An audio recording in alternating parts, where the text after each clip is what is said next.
Les premières années avec ma fille ont été merveilleuses. On était en communion totale. C'est après que ça s'est dégradé.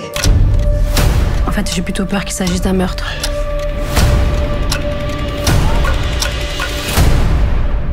Je ne suis pas une fan de François Ozon. Mais je suis allée voir son dernier film, Quand vient l'automne, par acquis de conscience, et je l'ai suivi avec plaisir. L'intrigue en est relativement simple, mais contient des dessous et des sous-entendus qui la rendent plus complexe qu'elle n'en a l'air.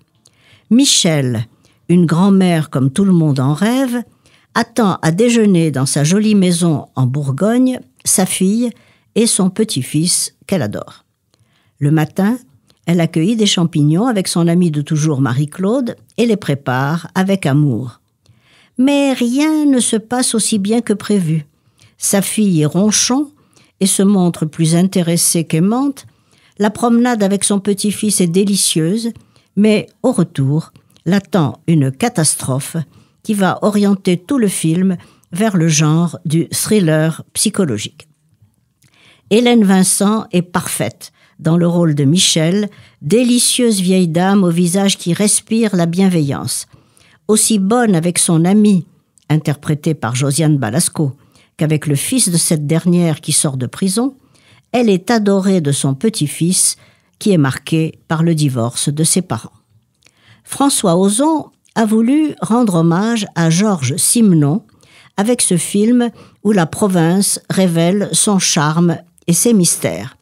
Mais curieusement, j'ai plutôt pensé au dernier film de Woody Allen, Coup de chance, tragicomédie familiale assez comparable.